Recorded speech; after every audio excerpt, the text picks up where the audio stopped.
Hello students, welcome to the session. कैसे हैं आप सभी? I hope each and every one of you is very fine. आई होप आप सभी अच्छे होंगे, अपना ख्याल रख रहे होंगे और खूब पढ़ाई कर रहे होंगे, राइट? चलिए, तो आज के सेशन में क्या खास रहने वाला है? आज का जो सेशन है इसमें हम प्रैक्टिस सेशन करने वाले, राइट? और ये प्रैक्टिस सेशन हमारा 25 क्वेश्चंस का सेट है। तो चलिए सॉल्व करते हैं, वन बाय वन सारे क्वेश्चंस को देखते हैं एंड सॉल्व करने का कोशिश करते हैं। चलिए, तो इंस्ट्रक्शन दी गई है आपको फर्स्ट क्वेश्चन में, identify the part that has an error in it. ठीक है, if the sentence is correct select no error. ठीक है, कहता है आपको एक सेंटेंस दिया गया है, राइट? और आपको इस सेंटेंस में एरर फाइंड करनी है। अगर इस सेंटेंस में कोई एरर नहीं है, एकदम करेक्ट है, तो कौन सा ऑप्शन चूज करेंगे आप? No error. ठीक है, चलिए देख लेते हैं क्या दिया है सेंटेंस आपको। I wish I have worked harder than I did. कहता है आई विश, काश मैंने जितनी मेहनत की थी उससे ज्यादा मेहनत की होती। ठीक है, तो कहना है से इस सेंटेंस को पढ़ के कि ये सेंटेंस हमारा किस में है? ये सेंटेंस हमारा पास्ट में है, राइट?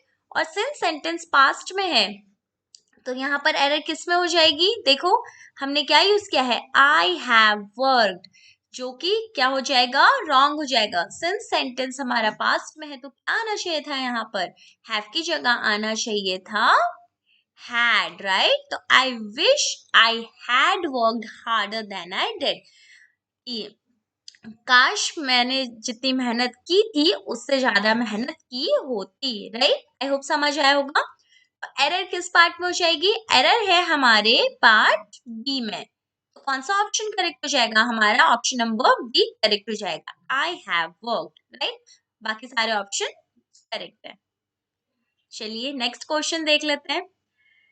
नेक्स्ट क्वेश्चन लिखा है, scarcely, oh sorry, in the following sentence identify the part which has an error। ठीक है, इसका इंस्ट्रक्शन क्या है? इसमें भी इंस्ट्रक्शन है कि आपको एक सेंटेंस दिया गया है और आपको फाइंड करना है कि किस पार्ट में एरर है। ठीक है, अगर कोई भी एरर नहीं है तो कौन सा ऑप्शन चूज करेंगे आप? Option D. और ऑप्शन डी क्या है? No error.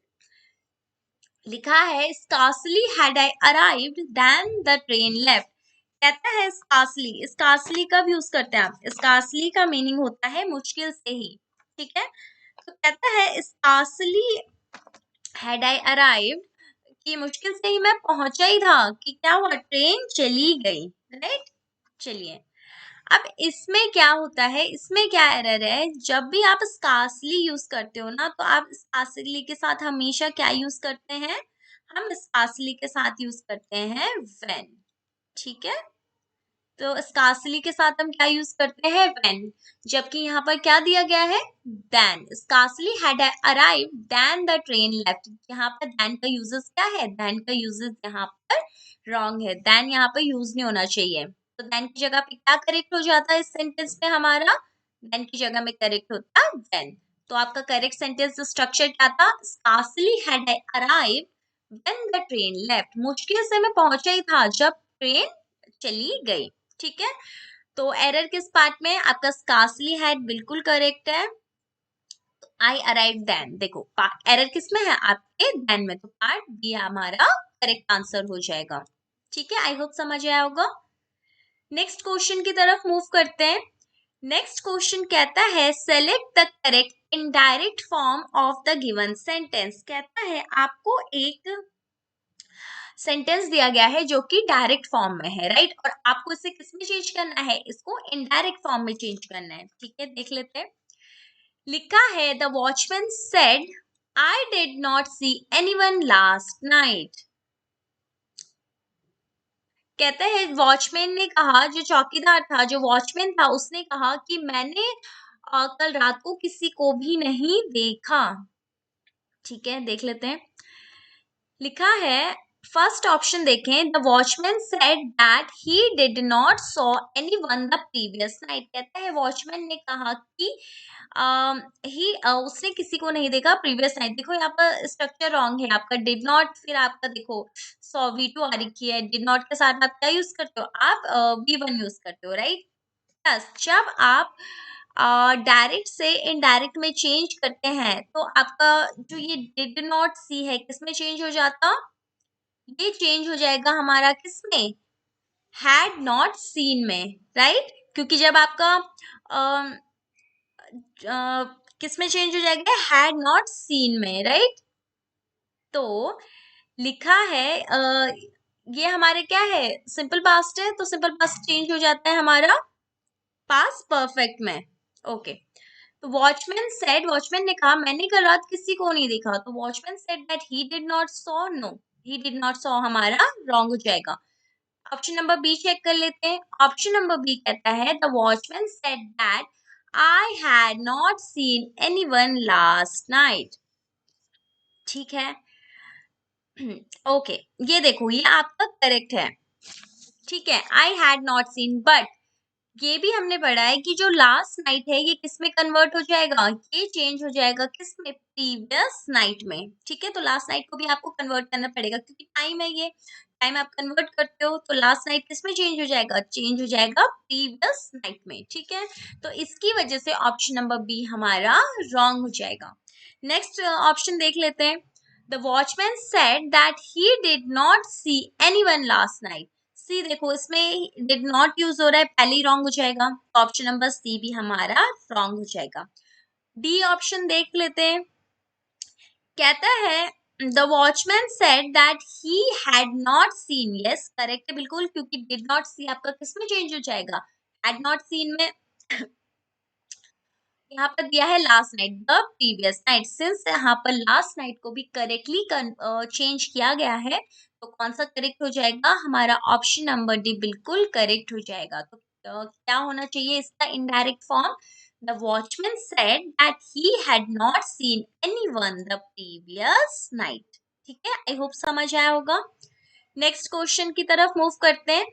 नेक्स्ट क्वेश्चन दिया है Select the most appropriate synonym for the word given below। कहता है आपको एक वर्ड दिया गया है और आपको इसका एक सिनोनिम फाइंड आउट करना है। सिनोनिम्स क्या होते हैं, सिनोनिम्स होते हैं ऐसे वर्ड्स जो हमें गिवन वर्ड का सिमिलर मीनिंग दे, राइट, तो उन्हें हम सिनोनिम्स कहते हैं।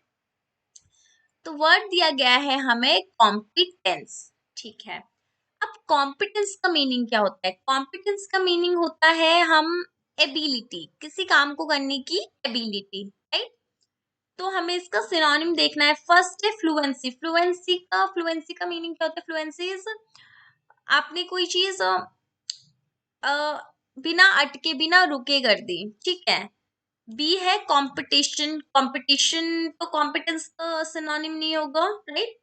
नेक्स्ट है एबिलिटी, यस यही पढ़ा हमने, कॉम्पिटेंस का मीनिंग क्या होता है, एबिलिटी, तो ऑप्शन नंबर सी हमारा बिल्कुल करेक्ट हो जाएगा। ठीक है, तो ऑप्शन नंबर डी है कॉम्पनसेशन, कॉम्पनसेशन भी हमारा रॉन्ग हो जाएगा, करेक्ट क्या हो जाएगा, करेक्ट हो जाएगा option number C that is ability.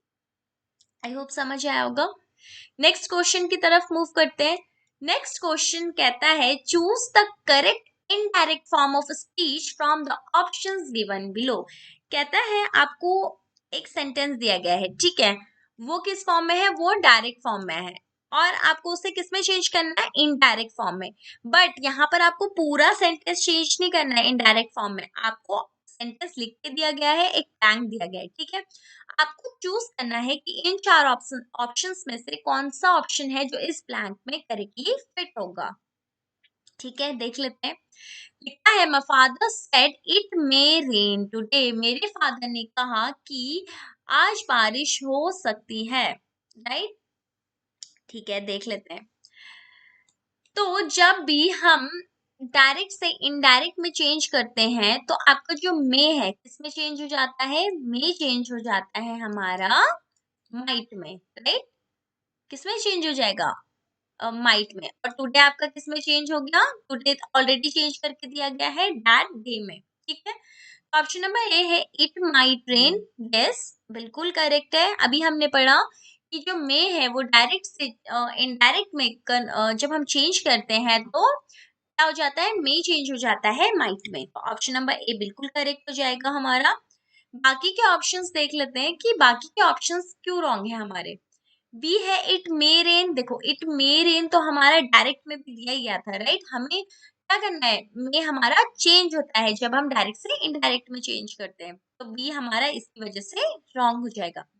सी दिया गया है दैट माइट रेन। देखो दैट ऑलरेडी यहाँ पर गिवन है, राइट। तो हम दो बार तो दैट यूज नहीं कर सकते, वो रिडंडेंट हो जाएगा। तो ऑप्शन नंबर सी भी इसकी वजह से हमारा रॉन्ग हो जाएगा। नेक्स्ट है that it may be rain. No, may be की हमें जरूरत नहीं है यहाँ पर, तो ऑप्शन नंबर डी भी हमारा रॉन्ग हो जाएगा। आई होप समझ आया होगा कि कैसे सॉल्व करा है हमने। चलिए नेक्स्ट क्वेश्चन की तरफ मूव करते हैं। नेक्स्ट क्वेश्चन किसका है हमारा, कहता है select the most appropriate synonym for the given word below. कहता है आपको एक वर्ड दिया गया है, आपको बताना है कि आपको इसका सिनोनिम बताना है। ठीक है, ठीक है, देख लेते हैं। वर्ड दिया गया है रिलक्टेंट। रिलक्टेंट क्या होता है, रिलक्टेंट होता है अम, किसी भी काम को करने के लिए जो मना करे। ठीक है, मतलब किसी भी काम को करने के लिए रेडी ना हो, that is reluctant. For example, she was very reluctant about going to the party. ठीक है, वो बहुत ही रिलक्टेंट थी पार्टी में जाने के लिए। ठीक है, तो रिलक्टेंट इज किसी काम को करने के लिए मना ही करना। ठीक है, तो ऑप्शन नंबर ए है हमारा रेडी। कैन आई से कि ऑप्शन नंबर ए हमारा एकदम एंटोनिम हो जाएगा इसका, तो इसकी वजह से ऑप्शन नंबर ए हमारा रॉन्ग हो जाएगा। ठीक है, नेक्स्ट है विलिंग। देखो विलिंग भी कैन आई से कि एकदम एंटोनिम है रिलक्टेंट का, तो इसकी वजह से ऑप्शन नंबर बी भी हमारा रॉन्ग हो जाएगा। थर्ड है हमारा हेजिटेंट। हेजिटेंट, यस, हेजिटेंट क्या होता है, हेजिटेंट इज आप किसी काम को करने के लिए एकदम विलिंग नहीं है, राइट, हेजिटेंट है, रिलक्टेंट है। ऑप्शन नंबर सी हमारा करेक्ट हो सकता है। चलो छोटा सा टिक लगा है, एक बार ऑप्शन नंबर डी देख लेते हैं। ऑप्शन नंबर डी है इंक्लाइंड। इंक्लाइंड का मीनिंग क्या होता है, इंक्लाइंड का मीनिंग होता है बायस्ड, जो एक तरफ झुका हो। ठीक है, एक तरफ के लिए इंक्लाइंड हो, तो दैट इज इंक्लाइंड। तो कह रहा है कि इंक्लाइंड का रिलक्टेंट से दूर दूर तक कोई रिश्ता नहीं है। यस, तो कौन सा करेक्ट हो जाएगा हमारा, करेक्ट हो जाएगा option number C, that is hesitant, right. I hope समझ आया होगा कि देखो अगर आपको रिलक्टेंट का डायरेक्ट सिनोनिम नहीं भी पता है तो आप एलिमिनेशन से उसके आंसर तक पहुंच सकते हैं, राइट, इजीली। अभी जैसे हमने ये क्वेश्चन सॉल्व किया तो हमने कैसे किया, हमने एलिमिनेशन मेथड से सॉल्व किया। हमने पहले सारे ऑप्शंस चेक करे और फिर हमने एलिमिनेट किया कि यस ये आंसर नहीं हो सकता एंड कौन सा आंसर हो सकता है, राइट। चलिए नेक्स्ट क्वेश्चन देखते हैं। नेक्स्ट क्वेश्चन है select the most appropriate meaning of the given idiom. क्या दिया गया है, आपको एक ईडियम दिया गया है एंड आपको उसका मीनिंग, आपको चार ऑप्शन दिए गए हैं और बताना है कि इन चार ऑप्शंस में से कौन सा ऑप्शन इसका करेक्ट मीनिंग हमें प्रोवाइड कर रहा है, राइट। चलिए लिखा है स्टम्बलिंग ब्लॉक। अब देखो ईडियम्स क्या होते हैं, ईडियम्स होते हैं जो ईडियम्स का मीनिंग होता है ना वो हम चेंज नहीं कर सकते, राइट। जो चला आ रहा है वो चला आ रहा है। फॉर एग्जाम्पल ऊंट के मुंह में जीरा। अब आप ये नहीं कह सकते कि मैम ऊंट के मुंह में ही क्यों जीरा है, हाथी के मुंह में क्यों नहीं जीरा है, राइट। तो ऐसा जो चला आ रहा है वो चला आ रहा है, कहावत जैसी होती है, हमें उसका मीनिंग चेंज नहीं हो सकता, राइट, वैसे ही रहता है। तो लिखा है स्टम्बलिंग ब्लॉक। स्टम्बलिंग ब्लॉक क्या होता है, फॉर एग्जाम्पल ब्लॉक, मान लो ये पत्थर है, राइट, ये पत्थर है, आप ये आप हो, ठीक है, मेरी ड्राइंग खराब है, तो ये आप हो, राइट। तो आप चल के आ रहे थे, आप ऐसे चल के आए थे और आप इस पत्थर पे टकरा गए, ठीक है, तो आप टकरा के स्टम्बल कर गए, गिर गए, तो क्या हो गया, देखते हैं। ऑप्शन नंबर ए है putting stones along the way, कि रास्ते में पत्थर लगाते जा रहे हो, नहीं, ऑप्शन नंबर ए रॉन्ग हो जाएगा। कहता है एन ऑब्स्टिकल टू प्रोग्रेस, कि प्रोग्रेस में बाधा आ रही है। ऑब्स्टिकल क्या होता है, ऑब्स्टिकल होता है बाधाएं, ठीक है, तो आपकी प्रोग्रेस में बाधा आ रही है, यस हो सकता है। देखो आप चल के आ रहे थे और आप इस पत्थर पे टकरा के गिर गए, तो कहना इसे कि आप जो चल के आ रहे थे देन गिर गए हो, तो ये आपकी प्रोग्रेस में एक ऑब्स्टिकल है, यस। तो स्टम्बलिंग ब्लॉक का मीनिंग क्या होता है? एन ऑब्स्टिकल टू प्रोग्रेस, आपकी प्रोग्रेस में बाधा। ठीक है, तो कौन सा करेक्ट हो जाएगा? हमारा ऑप्शन नंबर बी एकदम करेक्ट हो जाएगा। नेक्स्ट है skipping over a hurdle. Hurdle क्या होती है? हर्डल भी हमारी ऑब्स्टिकल होती है, बाधाएं होती है। आपने हर्डल जो थी आपका उसके ऊपर से स्किप कर दिया, कूद आ गए हो, नहीं ये नहीं होता, सी हमारा रॉन्ग हो जाएगा। और removing stones on the way, इसका मीनिंग तो क्या क्या, आप चल रास्ते में स्टोन्स पत्थरों को रिमूव करके आ रहे हो, नो। ऑप्शन नंबर डी भी हमारा रॉन्ग हो जाएगा, करेक्ट क्या हो जाएगा? Option number B, that is an obstacle to progress. Next question देख लेते हैं। नेक्स्ट क्वेश्चन है select the most appropriate meaning of the idiom. Next question भी हमारा किसका है? ईडियम्स का क्वेश्चन है। लिखा है wash one's hands off something, कि कहते ना हाथ धो देना। लिखा है wash one's hands off something, ठीक है। तो ऑप्शन नंबर ए है, लिखा है refuse to change one's mind, कि आप रिफ्यूज क्या होता है? रिफ्यूज होता है मनाही, कि आप अपना माइंड चेंज नहीं करना चाहते, ठीक है। नहीं, ऑप्शन नंबर ए तो हमारा कहीं लग नहीं रहा। ऑप्शन नंबर बी है refuse to be responsible for something, कि आप किसी चीज के लिए रिस्पॉन्सिबिलिटी लेने से क्या कर रहे हो? मना कर रहे हो। तो wash off one's wash one's hands off something का मीनिंग क्या होता है? इसका मीनिंग यही होता है to refuse to be responsible for something, मतलब आप किसी चीज के लिए रिस्पॉन्सिबिलिटी नहीं लेना चाहते, ठीक है। तो कौन सा करेक्ट हो जाएगा? हमारा ऑप्शन नंबर बी। बाकी के ऑप्शंस देख लेते हैं कि बाकी के ऑप्शंस क्यों रॉन्ग है। लिखा है clear all doubts regarding a situation. Option number C क्या कह रहा है कि आपको कोई डाउट्स थे रिगार्डिंग अ सिचुएशन, सो सारे डाउट्स क्लियर हो गए, नो। इसका मीनिंग, इस इडियम का मीनिंग ये नहीं होता, तो इसकी वजह से ऑप्शन नंबर सी भी हमारा रॉन्ग हो जाएगा। और ऑप्शन नंबर डी तो कहना ही सी कि बिल्कुल ही ऑपोजिट लिखा है, that is claim responsibility for an action. नहीं, आप रिस्पॉन्सिबिलिटी नहीं ले रहे हो, आप क्या कर रहे हो? रिस्पॉन्सिबिलिटी से भाग रहे हो। तो ऑप्शन नंबर डी भी हमारा रॉन्ग हो जाएगा, करेक्ट क्या हो जाएगा? करेक्ट हो जाएगा option number B, that is refuse to be responsible for something. I hope समझ आया होगा। नेक्स्ट क्वेश्चन की तरफ मूव करते हैं। नेक्स्ट क्वेश्चन कहता है select the correct direct form of the given sentence. कहता है कि आपको एक सेंटेंस दिया गया है जो कि किस में है? इनडायरेक्ट फॉर्म में है। अभी तक हमने कौन से क्वेश्चन किए कि आपको क्वेश्चन इनडायरेक्ट डायरेक्ट फॉर्म में दिए गए थे एंड आपको उसे इनडायरेक्ट में चेंज करना था, राइट। लेकिन यहाँ पर क्या है, आपका हमें इनडायरेक्ट फॉर्म दी गई है और हमें उसे डायरेक्ट में चेंज करना है, ठीक है। देख लेते हैं। लिखा है she exclaimed that I had grown very toll, ठीक है। उसने कहा कि मैं बहुत ही लंबा हो गया हूँ, ठीक है। एक्सक्लेम्ड, एक्सक्लेम्ड क्या होता है? एक्सक्लेम्ड आप यूज करते हो एक्सक्लेमेटरी, जब हम एक्सक्लेमेटरी साइन यूज करते हैं, फॉर एग्जांपल जब हमें जॉय शो करना हो, हमें सॉरो शो करना हो, फॉर एग्जांपल सरप्राइज शो करना हो, तब क्या यूज करते हैं? एक्सक्लेमेटरी मार्क, ठीक है। तो जो आपका एक्सक्लेम्ड है वो किस में चेंज हो जाएगा? नॉर्मली सेड टू में, ठीक है। तो ऑप्शन नंबर ए चेक कर लेते हैं। ऑप्शन नंबर ए कहता है she said to me how tall are you. देखो, उसने मुझसे कहा कि तुम कितने लंबे हो। कहना इसे कि यहाँ पर क्वेश्चन मार्क आ गया है और हमें डायरेक्टली दिख रहा है कि सेंटेंस किस में जाएगा? एक्सक्लेमेटरी मार्क में जाएगा, ठीक है। क्योंकि क्या है, हम यहाँ पर इमोशन शो कर रहे हैं, राइट। ऑप्शन नंबर ए हम इजीली एलिमिनेट कर सकते हैं। ऑप्शन नंबर बी देखो, she said to me you have grown very tall. उसने मुझसे कहा तुम बहुत लंबे हो गए हो, ठीक है। तो इसमें देखो, इसमें वन फॉरमोस्ट थिंग, इसमें एक्सक्लेमेटरी मार्क भी नहीं है हमारा, राइट। अब ऑप्शन नंबर सी देखते हैं। She said to me how tall I have grown. कहते हैं उसने मुझसे कहा कि हाउ तुम कितने लंबे हो गए हो। तो देखो यहाँ पर क्या है? आई है, सिंस आपका जो आई है यहाँ पर इनडायरेक्ट फॉर्म में है, तो जब इसे आप डायरेक्ट में चेंज करोगे तो क्या ये चेंज हो जाएगा यू में, राइट? तो यू में चेंज हो जाएगा, तो यहाँ पर आई की वजह से क्या है, ये हमारा ऑप्शन नंबर सी रॉन्ग हो जाएगा, ठीक है। ऑप्शन नंबर डी देख लेते हैं। She said to me how tall you have grown, कि उसने मुझसे कहा कि तुम कितने लंबे हो गए हो, ठीक है।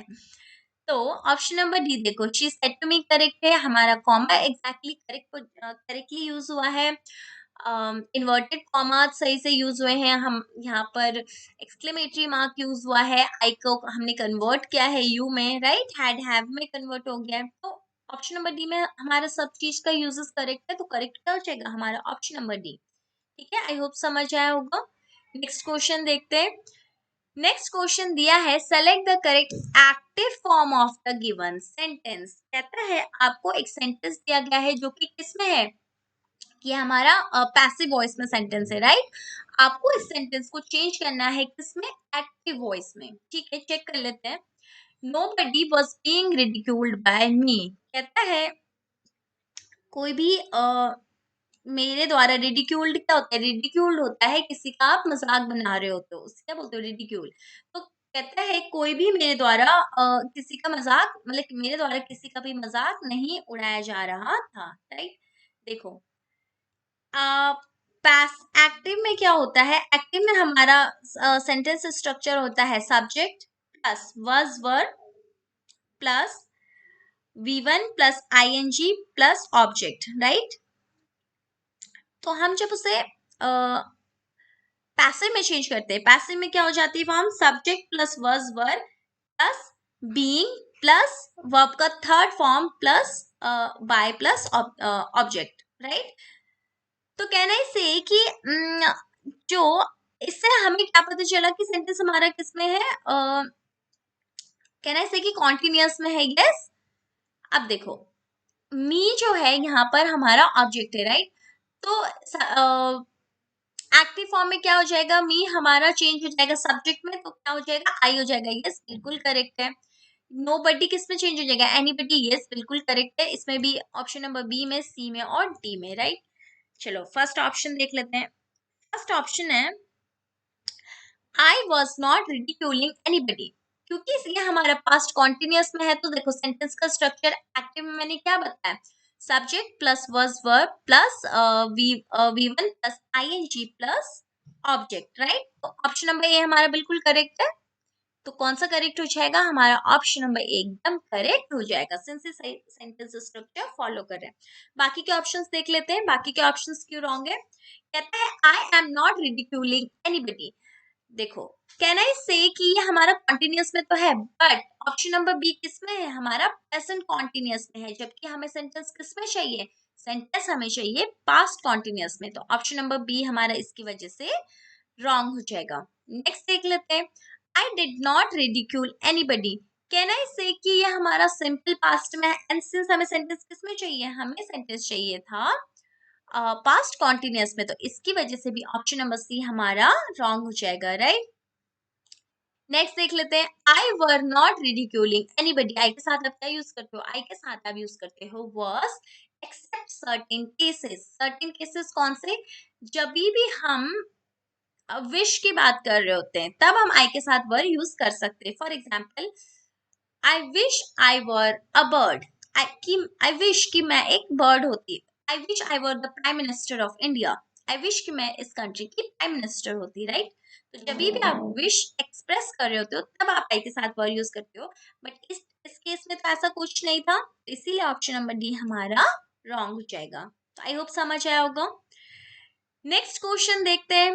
नेक्स्ट क्वेश्चन है select the correct active form of the given sentence. कहता है आपको एक सेंटेंस दिया गया है, किसमें है सेंटेंस आपका, पैसिव फॉर्म में है, और आपको उसको एक्टिव फॉर्म में चेंज करना है, ठीक है। चेक कर लेते हैं। Every passing vehicle was being thoroughly checked by the guards, कहते हैं गार्ड्स के द्वारा जो भी व्हीकल्स पास हो रहे थे उन्हें थॉरोली, थॉरोली क्या होता है, एकदम बहुत ही लाइक प्रॉपर तरीके से चेक किया जा रहा था, ठीक है। देखो अब गार्ड्स यहाँ पर हमारा ऑब्जेक्ट है, तो यहाँ पर क्या हो जाएगा, सब्जेक्ट बन जाएगा, एवरी पासिंग व्हीकल यहाँ सब्जेक्ट है तो यहाँ ऑब्जेक्ट बन जाएगा, यस। ऑप्शन नंबर बी में भी है एंड एवरी पासिंग में, ठीक है। ऑप्शन नंबर डी में भी, किसमें नहीं है? ऑप्शन नंबर सी में नहीं है। तो कह रहा है इसे कि ऑप्शन नंबर सी हम एलिमिनेट कर सकते हैं, तो ऑप्शन नंबर सी हमारा पहले एलिमिनेट हो गया, राइट। चलिए ऑप्शन नंबर ए देख लेते हैं। द गार्ड्स, अब देखो किस में है सेंटेंस हमारा, कहना इसे कि was यूज हो रहा है, being यूज हो रहा है, प्लस V3 यूज हो रहा है, तो सेंटेंस हमारा है पास्ट कॉन्टिन्यूअस में, राइट। तो चेंज होगा ये पास्ट कॉन्टिन्यूअस में। तो the guards were thoroughly checking every passing vehicles, तो एक्टिव में क्या है हमारा, गार्ड्स के साथ वर यूज हो रहा है, was were plus V1 plus ING plus object, yes. कहना है इसे कि बिल्कुल करेक्टली सेंटेंस स्ट्रक्चर फॉलो हो रहा है, इसकी वजह से ऑप्शन नंबर ए हमारा करेक्ट आंसर हो जाएगा। ऑप्शन नंबर बी देख लेते हैं। द गार्ड्स हैव यहाँ पर एकदम रॉन्ग है, इसीलिए हैव की वजह से ऑप्शन नंबर बी भी हमारा रॉन्ग हो जाएगा। ऑप्शन नंबर डी देख लेते हैं। ऑप्शन नंबर डी कहता है द गार्ड्स हैव बीन, कहना इसे कि हमें हैव बीन की जरूरत नहीं है, यहाँ पर नीड नहीं है, तो ऑप्शन नंबर डी हमारा एकदम रॉन्ग हो जाएगा। नेक्स्ट क्वेश्चन देख लेते हैं। नेक्स्ट क्वेश्चन कहता है fill in the blank with the correct word, कहता है आपको एक सेंटेंस दिया गया है और उसमें क्या है, एक ब्लैंक है, राइट। आपको 4 ऑप्शन दिए गए हैं, आपको बताना है कि इन 4 ऑप्शंस में से कौन सा ऑप्शन है जो इस ब्लैंक में फिट हो सकता है, राइट। चलिए देख लेते हैं। कहता है I waited for him dash the clock struck 7, कहते हैं सेंटेंस क्या कह रहा है, सेंटेंस कह रहा है कि मैंने उसका इंतजार किया, कब तक, जब तक घड़ी में 7 नहीं बज गए, ठीक है। तो कह रहा है इसे कि कंडीशन शो कर रहा है कि मैंने कब तक वेट किया, जब तक घड़ी में 7 नहीं बज गए। तो ऑप्शन नंबर ए है until, ऑप्शन नंबर बी है unless, ऑप्शन नंबर सी है up to and option number D है none। कहना है कि नन तो यहाँ पर रॉन्ग है क्योंकि यहाँ पर हमें कोई तो वर्ड चाहिए, ऑप्शन नंबर डी हम एलिमिनेट कर सकते हैं। I waited for him up to the clock struck 7, no up to नहीं आएगा। अब हम पे 2 ऑप्शंस बचे हैं until एंड unless। अब देखो जब भी हमारी टाइम की बात होती है, राइट, तो हम क्या यूज करते हैं, हमेशा until यूज करते हैं, यस। क्या यूज करते हैं हम, until यूज करते हैं। करेक्ट हो जाएगा I waited for him until the clock struck 7, ठीक है। तो आई होप समझ आया होगा। तो ऑप्शन नंबर ए हमारा यहाँ पर करेक्ट हो जाएगा। नेक्स्ट क्वेश्चन देख लेते हैं। Fill in the blank with the correct word, same instruction है। You will not get the prize dash you deserve it, कहता है तुम्हें प्राइस नहीं मिलेगा जब तक तुम इसे डिजर्व नहीं करते होंगे। कहना इसे कि ये भी सेम कंडीशन की बात हो रही है, तो if you deserve it wrong हो जाएगा, whether you deserve it wrong हो जाएगा। ऑप्शन नंबर सी है अनलेस, कहना है से कि ऊपर हमने देखा अनलेस और अनटिल दोनों क्या होते हैं, दोनों हमारे कंडीशंस शो करते हैं, बट अनटिल आप यूज करते हो फॉर द टाइम और अनलेस आप यूज करते हो फॉर द सिचुएशंस, राइट। तो इसमें करेक्ट हो जाएगा हमारा option number C, that is unless. Next question की तरफ मूव करते हैं। नेक्स्ट क्वेश्चन कहता है select the most appropriate synonym of the given word, okay. कहता है आपको एक वर्ड दिया गया है और आपको उसका अप्रोप्रिएट सिनोनिम बताना है, ठीक है। लिखा है एब्सॉल्व, एब्सॉल्व क्या होता है, एब्सॉल्व ऑप्शन नंबर ए दे रखा है, पनिश भी है, पार्डन सी है, वेस्ट भी है, स्पेंड, ओके। एब्सॉल्व का मीनिंग होता है हमारा, एब्सॉल्व का मीनिंग होता है किसी को गिल्ट से फ्री कर देना, ठीक है। तो किसी को गिल्ट से फ्री कर देना, ये मेनली आपके किसके लिए यूज होता है, गिल्ट से फ्री, फॉर एग्जाम्पल आपके अगर हम देखें कि the thief was absorbed of all the thief was absorbed, तो इसका मीनिंग है कि वो जो थीफ है उसको उसके गिल्ट से फ्री कर दिया है, हमने उसे गिल्ट फ्री कर दिया है कि इसकी कोई गलती नहीं थी, राइट। ऑप्शन नंबर ए है पनिश, कहने से कि पनिश हमारा एकदम ऑपोजिट हो जाएगा, पनिश तो क्या हुआ, पनिश हो गया सजा देना, तो ऑप्शन नंबर ए हमारा इस वजह से रॉन्ग हो जाएगा। नेक्स्ट है बी पार्डन, पार्डन क्या होता है, पार्डन का मीनिंग होता है माफी, ठीक है। तो कैन आई से कि एब्सॉल्व और पार्डन एकदम सिनोनिम्स है, सिमिलर मीनिंग प्रोवाइड कर रहे हैं। ऑप्शन नंबर बी हमारे क्या हो जाएगा, करेक्ट हो जाएगा। बाकी का ऑप्शंस चेक कर लेते हैं। ऑप्शन नंबर सी है वेस्ट। तो वेस्ट वेस्ट क्या होता है, वेस्ट होता है आप किसी चीज को एक्स्ट्रावेगेंटली खर्चा कर रहे हो, तो वेस्ट हमारा रॉन्ग हो जाएगा। और डी है स्पेंड। तो स्पेंड स्पेंड आपको खर्च करना ही होता है, तो डी भी हमारा रॉन्ग हो जाएगा। करेक्ट क्या हो जाएगा, option number B. Next question है लिखा है fill in the blank with the correct word. कहता है आपको एक सेंटेंस दिया गया है, उसमें एक ब्लैंक है, आपको उसमें करेक्ट वर्ड फिल करना है। ओके, चेक कर लेते हैं। कहता है Janet dash karate class every Saturday. Janet जो है वो हर सैटरडे को कराटे क्लास जाती है, राइट। देखो कैन आई से कि यहाँ पर एवरी सैटरडे की बात हो रही है, राइट। और जब भी हम हैबिट्स की बात करते हैं, हम रूटीन की बात करते हैं, उस केस में हम कौन सा टेंस यूज करते हैं, कौन सा टेंस यूज होता है, उस केस में हमारा यूज होता है सिंपल प्रेजेंट टेंस, राइट। तो सिंस जैनेट ऑप्शन देख लेते हैं। Attends, attend, will attend. देखो विल अटेंड हम एलिमिनेट कर सकते हैं क्योंकि हमें क्या चाहिए, सिंपल प्रेजेंट टेंस चाहिए। वुड अटेंड भी हम एलिमिनेट कर सकते हैं। अब देखो अटेंड्स आएगा या अटेंड आएगा। जब जैनेट कहना इसी के सिंगुलर है, तो सिंगुलर के साथ आप क्या करते हो, वी1 प्लस एस और ई एस। तो ऑप्शन नंबर ए हमारा करेक्ट हो जाएगा। अटेंड्स करेक्ट होगा, अटेंड रॉन्ग हो जाएगा, राइट। सिंगुलर के साथ आप क्या यूज करोगे, एस और ई एस। ठीक है, नेक्स्ट क्वेश्चन की तरफ मूव करते हैं। नेक्स्ट क्वेश्चन क्या है, fill in the blank with the correct word, right. आपको एक सेम इंस्ट्रक्शन है जैसे ऊपर वाले क्वेश्चन में थी। लिखा है माई dog is very silly, he dash after cats. मेरा जो डॉग है वो कैसा है, वो बहुत ही सिली है। वो क्या करता है, he always runs after cats, he running after cat, इधर ए और बी और नन। देखो कैन आई से कि रनिंग, अगर आपको V1 प्लस ING यूज करना है तो आपको क्या बी फॉर्म ऑफ वर्ब चाहिए। कैन आई से कि यहाँ पर बी फॉर्म ऑफ वर्ब नहीं है, आप ही के बाद डायरेक्ट रनिंग यूज नहीं कर सकते हो बिना बी फॉर्म ऑफ वर्ब के। तो इसीलिए ऑप्शन नंबर बी हमारा रॉन्ग हो जाएगा। तो since option number be wrong हो गया, तो कहना है कि सी हमारा, ओके सॉरी, ईदर नहीं आना था यहाँ पर, let me correct it, both आना था, ठीक है। ओके, बोथ ए और बी, ठीक है। तो कहना है इसे कि सी हम एलिमिनेट कर सकते हैं क्योंकि बोथ ए एंड बी नहीं आ सकता। ऑप्शन नंबर ए है हमारा always runs. My dog is very silly, he always runs after cat. ठीक है, मेरा डॉग बहुत सिली है, वो हमेशा कैट्स के पीछे भागता है। ठीक है, तो ऑप्शन नंबर ए हमारा बिल्कुल करेक्ट हो जाएगा। आई होप समझ आया होगा। नेक्स्ट क्वेश्चन की तरफ मूव करते हैं। नेक्स्ट क्वेश्चन कहता है select the most appropriate antonym of the given word. अब हमें क्या बताना है, हमें बताना है एंटोनिम। एंटोनिम क्या होते हैं, एंटोनिम होते हैं ऐसे वर्ड्स जो गिवन वर्ड का एकदम ऑपोजिट मीनिंग हमें दे, राइट।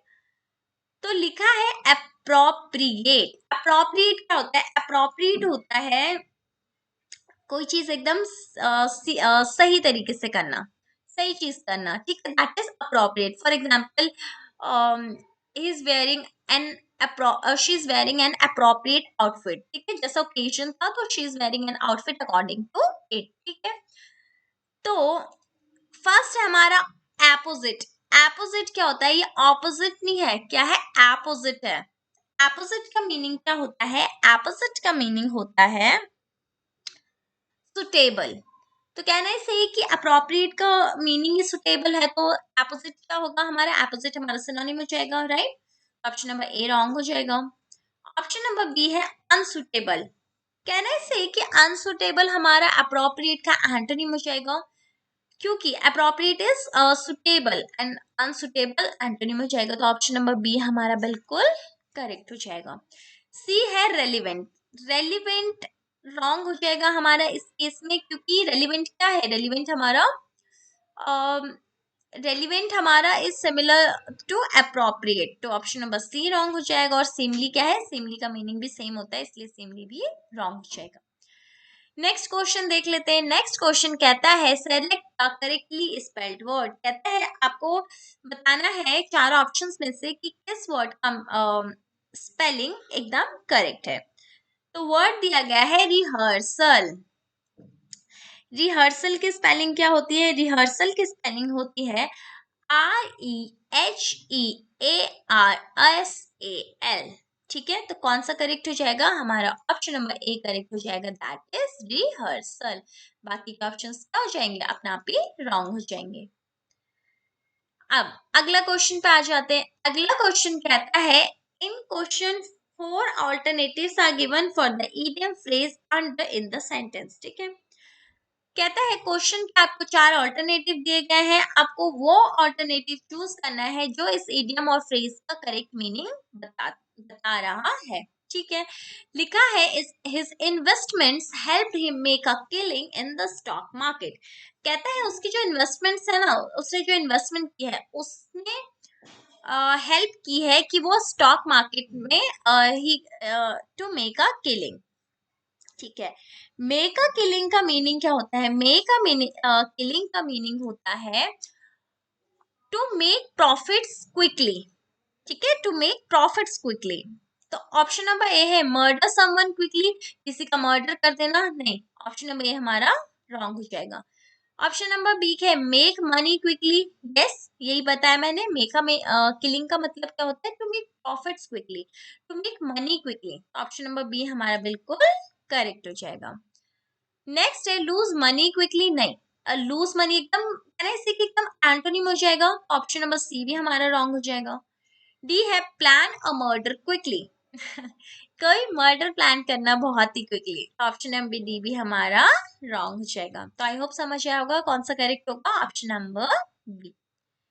नेक्स्ट क्वेश्चन की तरफ मूव करते हैं। नेक्स्ट क्वेश्चन में दिया है in questions four alternatives are given for the idiom phrase under in the sentence, choose the alternative which best expresses the meaning of the idiom और phrase. Same दिया गया है, आपको एक सेंटेंस दिया गया है, उसमें एक इडियम या फ्रेज है, तो आपको उस इडियम का, उस फ्रेज का करेक्ट मीनिंग चूज करना है। ठीक है, देख लेते हैं। लिखा है his speech has taken the wind out of my sails. कहता है उसकी जो स्पीच थी it has taken the wind out of my cell.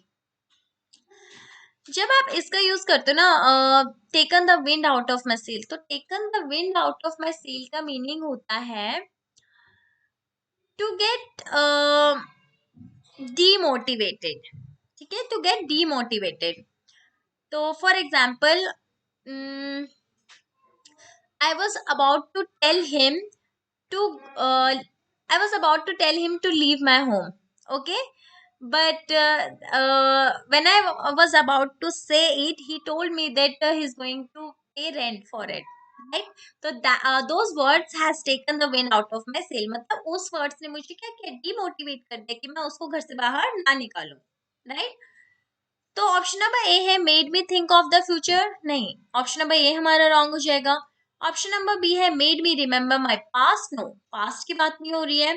सी है मेड माई वर्ड्स और एक्शंस इनइफेक्टिव। यस, इनइफेक्टिव हो गए, डिमोटिवेटेड हो गए, इनइफेक्टिव हो गए, जो भी वर्ड्स थे, जो भी एक्शंस थे, क्या हो गए? इनइफेक्टिव हो गए। तो ऑप्शन नंबर सी हमारा करेक्ट ऑप्शन हो जाएगा।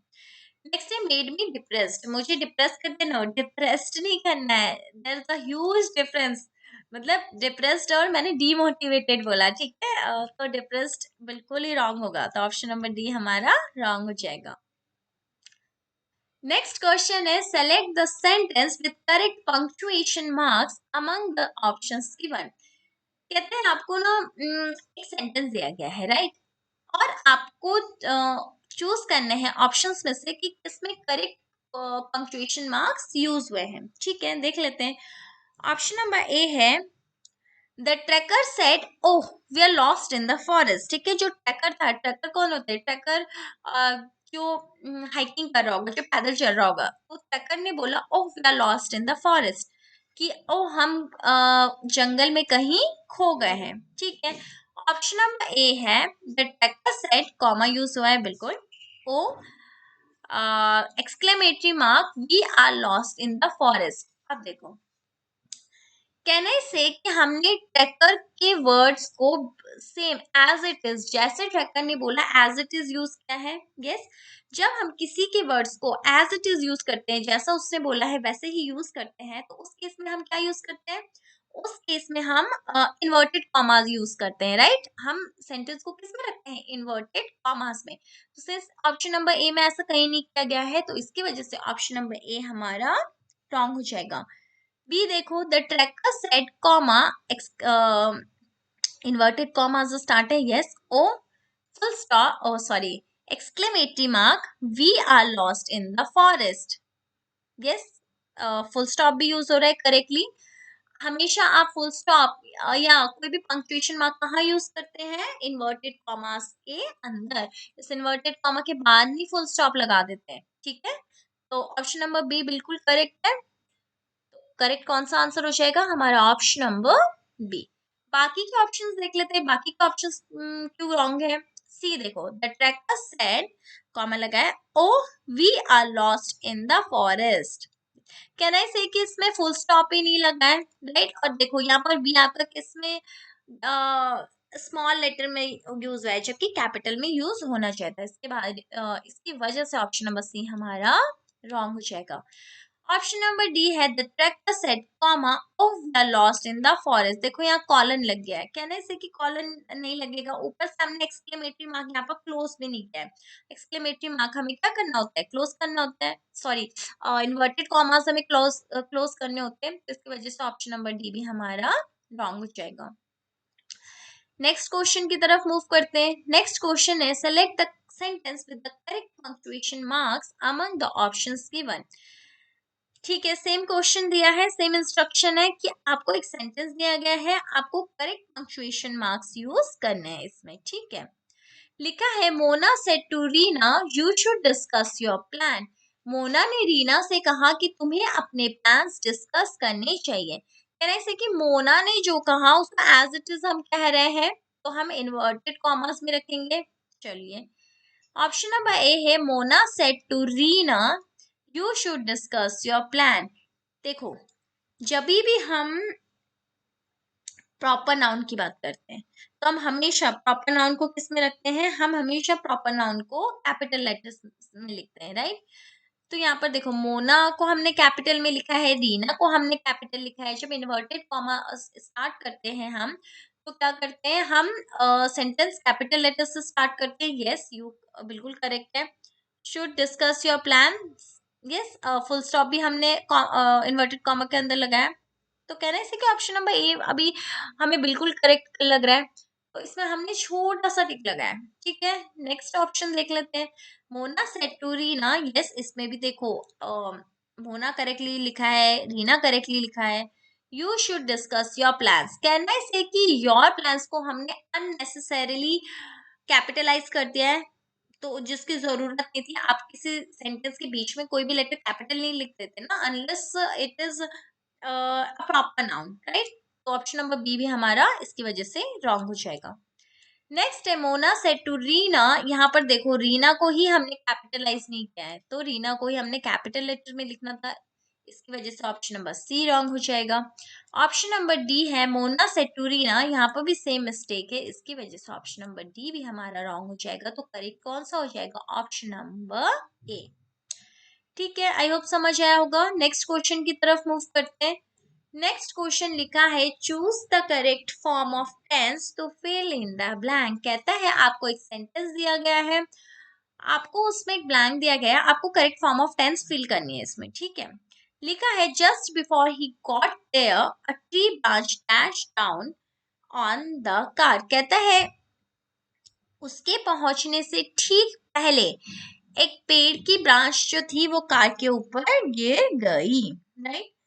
देखो, कैन आई से कि सेंटेंस किसमें, हमारा सेंटेंस हमारी बात कर रहा है पास्ट में, कि उसके पहुंचने से पहले क्या हुआ।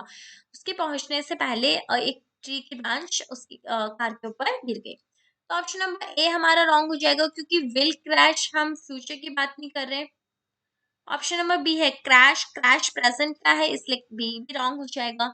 ऑप्शन नंबर सी है क्रैश, क्रैश कहना है कि पास्ट की बात हो रही है, ऑप्शन नंबर सी हमारा एकदम करेक्ट हो जाएगा। ऑप्शन नंबर डी है क्रैशिंग, हमें V1 प्लस ING की जरूरत नहीं है यहाँ पर, क्योंकि हम कॉन्टिन्यूस की बात नहीं कर रहे। प्लस आप इसको बिना बी फॉर्म ऑफ वर्ब के भी यूज नहीं कर सकते यहाँ पर।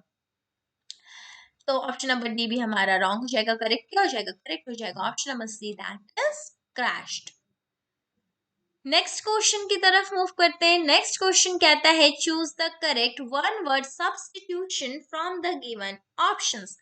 कहता है one word substitution. One word substitution क्या होता है कि आपको एक स्टेटमेंट दिया, आपको एक सेंटेंस दिया होता है, तो आपको उसको वन वर्ड में लिखना होता है जो कि सिमिलर मीनिंग दे टू दैट सेंटेंस, राइट। चलिए, लिखा है एन एक्ट ऑफ एब्डिकेटिंग और रिनाउंसिंग द थ्रोन। एब्डिकेट का होता है, एब्डिकेट मतलब छोड़ देना, त्याग कर देना, ठीक है। कहता है इस एक्ट को जो मतलब थ्रोन को छोड़ देना, इसको क्या कहते हैं? ठीक है, ऑप्शन नंबर ए है बेलिजरेंट। बेलिजरेंट क्या होता है? बेलिजरेंट हम एकदम नेगेटिव यूज करते हैं। बेलिजरेंट का मतलब होता है झगड़ालू, राइट। तो ऑप्शन नंबर ए रॉन्ग हो जाएगा।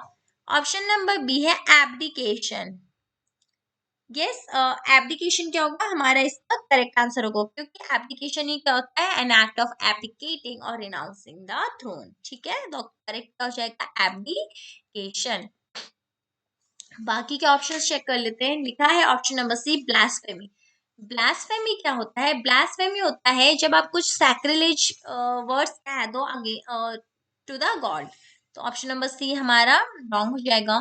ऑप्शन नंबर डी है एफीमरल। एफीमरल क्या होता है? एफीमरल का मीनिंग होता है for a very short period of time, momentarily, ठीक है। तो इसकी वजह से ऑप्शन नंबर डी भी रॉन्ग हो जाएगा। करेक्ट क्या हो जाएगा? Option number B, that is abdication. Next question की तरफ मूव करते हैं और ये इस सेशन का आज का लास्ट क्वेश्चन है। लिखा है choose the correct one word substitution from the given option, right. आपको सेम हमारे इंस्ट्रक्शन है, हमें वन वर्ड सब्स्टिट्यूशन ढूंढना है। लिखा है फॉन्ड ऑफ कंपनी, ऐसा पर्सन जिसे कंपनी पसंद हो। कंपनी मतलब किसी का साथ पसंद हो, तो ऐसे पर्सन को क्या कहते हैं? लिखा है इनएविटेबल। इनएविटेबल का मीनिंग क्या होता है? इनएविटेबल का मीनिंग होता है that is certain to happen. For example,